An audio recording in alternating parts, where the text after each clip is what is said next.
Olá, meu querido irmão, minha querida irmã, bom dia, boa tarde, boa noite, independente da hora que você vai assistir esse vídeo. Nós vamos meditar juntos aí a poderosa palavra de Deus, que é lâmpada para os nossos pés, luz para os nossos caminhos. Nós que estamos rezando com a carta de São Paulo aos Efésios, no capítulo 2. Hoje uma passagem aí muito conhecida também por nós, né? Que diante ao nome de Jesus todo joelho se dobre, né, no céu, na terra, nos infernos, e que toda língua confesse que Jesus é o Senhor. Nós vamos rezar essa palavra hoje, mas também uma palavra linda aí de São Paulo aos Efésios.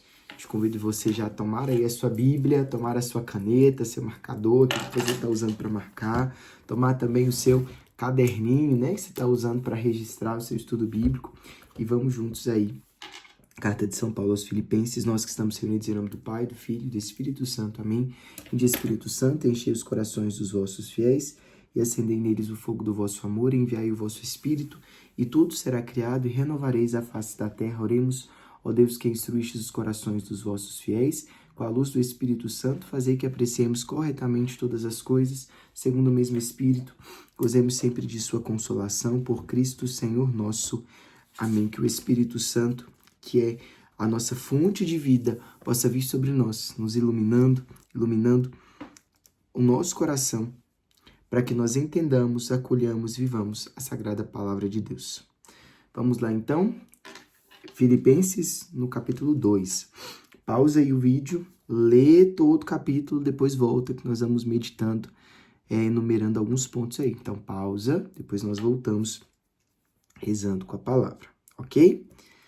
Vamos lá, então? Diz a palavra de Deus. Se me é possível, pois, alguma consolação em Cristo, algum caridoso estímulo, alguma comunhão no Espírito, alguma ternura e compaixão, completai a minha alegria, permanecendo unidos. Olha aí uma ordem que São Paulo dá, né?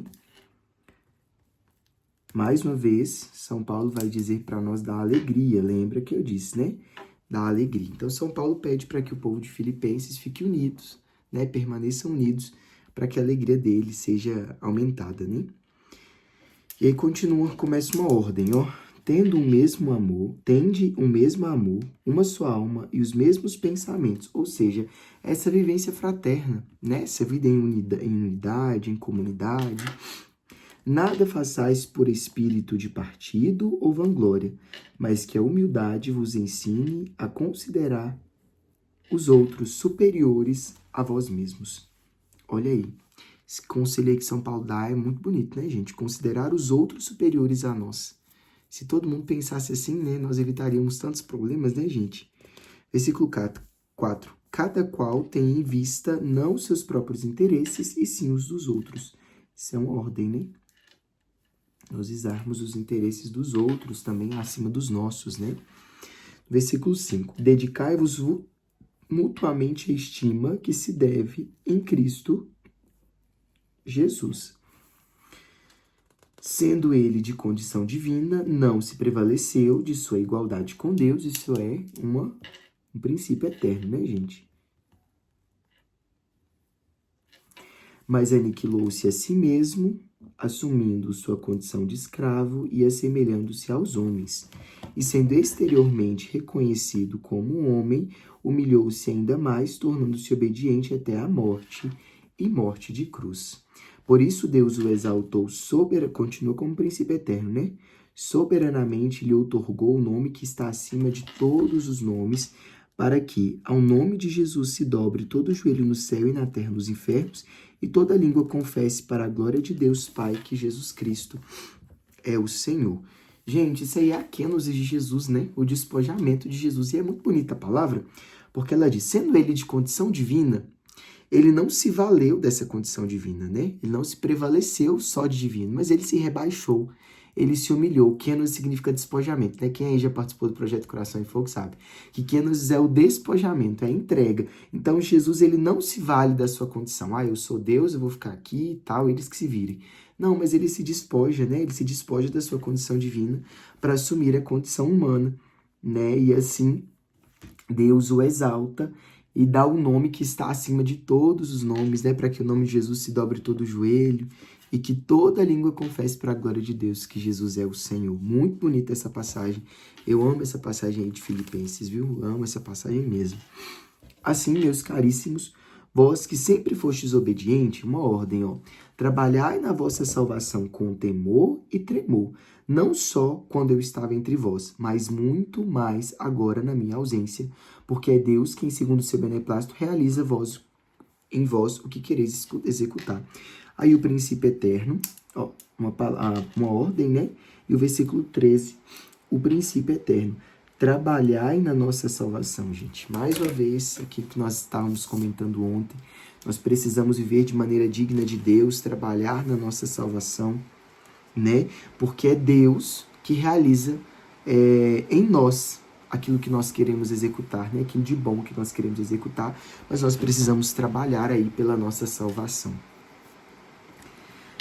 Olha aí, segue a ordem, E aí, para quem é reclamão como eu, que eu reconheço que eu sou reclamão, segue a ordem.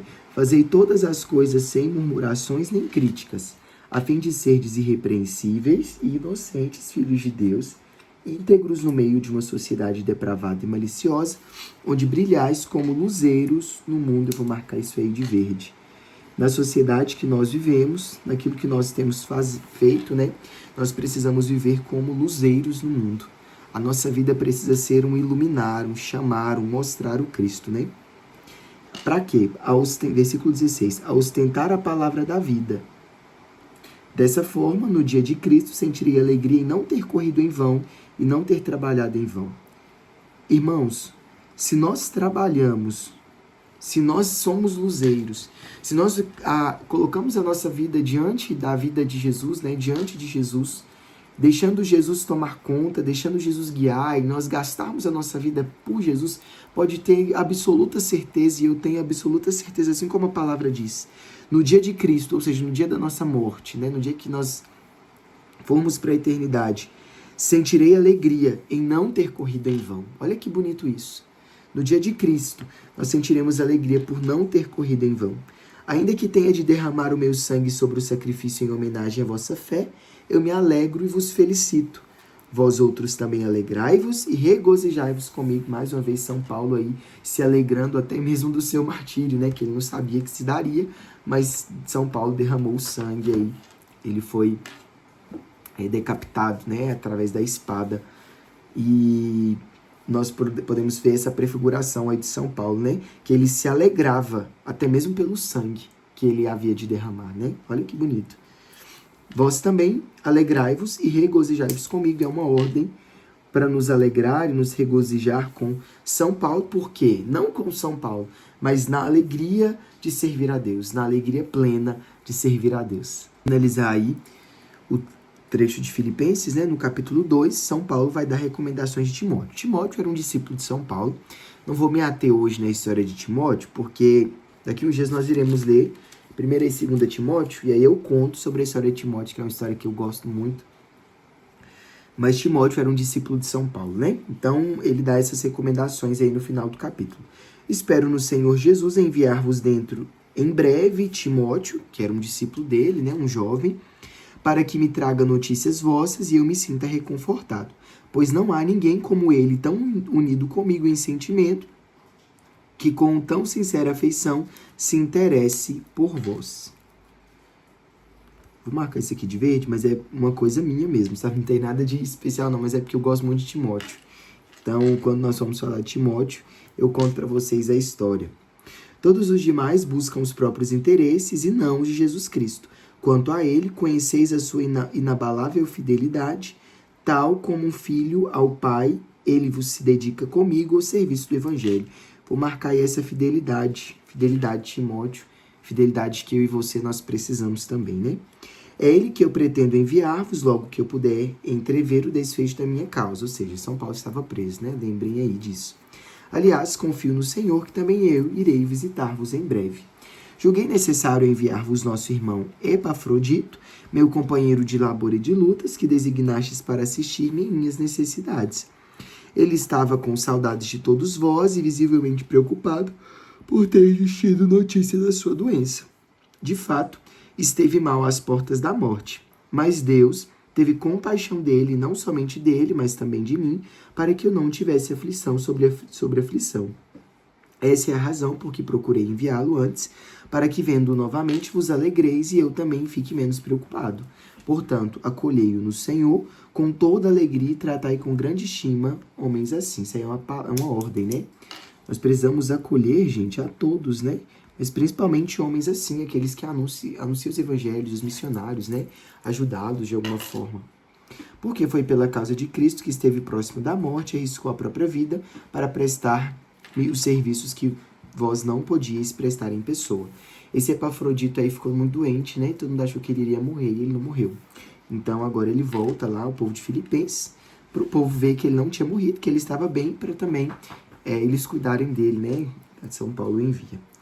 Então muito bonita aí a carta de São Paulo aos Filipenses, no capítulo 2, uma grande verdade para nós, para o nosso coração, aquilo que Deus quer falar. Nós vamos rezar aí com essa palavra. Não sei vocês, mas nós precisamos escrever muito, anotar muito, porque Deus tem falado muito conosco, né? Nós estamos aqui meditando, dando algum norte, mas o Senhor, Ele fala também ao seu coração, né? A partir da sua realidade. Então, deixe que o Senhor, Ele fale com você através da palavra. Nós possamos pedir ao Senhor nessa noite, nessa tarde, nessa manhã, que Ele venha completar a nossa alegria. Se por algum motivo, meu querido, minha querida, você foi ferido pela igreja, por algum movimento, por alguma comunidade, São Paulo vem nos dizer que nós temos que permanecer unidos. Então, se por algum motivo você foi ferido dentro de um contexto de comunidade, serviço, peça ao Senhor agora, nesse momento, para te ajudar. Peça ao Senhor para te ajudar a perdoar. Peça ao Senhor para estar com você. Nós queremos pedir ao Senhor que Ele alegre o nosso coração diante da comunidade que nós somos colocados, dos grupos, dos movimentos, das pastorais, da paróquia. E nós pedimos ao Senhor essa graça de dedicarmos aquilo que se deve a Cristo Jesus. Senhor, nos dê essa graça de dedicar a nossa vida, de gastar a nossa vida, sem murmuração, sem crítica, como diz a palavra, como luzeiros no mundo. Nos dê essa graça, Jesus, de que a nossa vida seja de fato uma vida iluminada, que nós sejamos luzeiros no mundo em que nós vivemos, que nós sejamos repletos e reflexos de Cristo, onde nós vivemos. Senhor, nós queremos declarar que sobre a nossa vida há o senhorio de Jesus, aquele que se despojou, aquele que se aniquilou da sua divindade para se fazer homem como nós. Por isso, que sobre a nossa vida, sobre o nosso coração, reine Jesus. Que o meu joelho se prostre agora diante de Jesus, que a minha língua confesse que Jesus Cristo é o Senhor, que Jesus Cristo é o Senhor da minha casa, Jesus Cristo é o Senhor do meu trabalho, Jesus Cristo é o Senhor da minha família, Jesus Cristo é o Senhor dos meus sonhos, dos meus planos, dos meus projetos. Ele é o Senhor, Jesus Cristo é o Senhor de tudo. Por isso nós declaramos sobre todas as realidades, sobre as realidades de medo do sofrimento. Você que tem medo do sofrimento, você que tem medo de sofrer, peça ao Senhor nesse momento que Ele venha te ajudar. Que a alegria que vem dele possa brotar no seu coração. Uma alegria plena, uma alegria verdadeira. Que nós possamos nos regozijar, nos alegrar no Senhor, que é o Senhor da nossa vida, em Jesus, que é o Senhor da nossa vida e da nossa história. Ave Maria, cheia de graça, o Senhor é convosco. Bendita sois vós entre as mulheres e bendito é o fruto do vosso ventre, Jesus. Santa Maria, Mãe de Deus, rogai por nós os pecadores, agora e na hora de nossa morte. Amém. Rogai por nós, Santa Mãe de Deus, para que sejamos dignos das promessas de Cristo, hoje e para todo sempre. Amém. Louvado seja Deus por mais um dia que nós estamos rezando aí com a palavra. Que o Senhor possa dar uma força nova, uma unção nova ao nosso coração, para que juntos sigamos aí lendo, meditando e rezando com a palavra de Deus. Nós permaneceremos reunidos em nome do Pai, do Filho e do Espírito Santo. Amém. Que Deus te abençoe.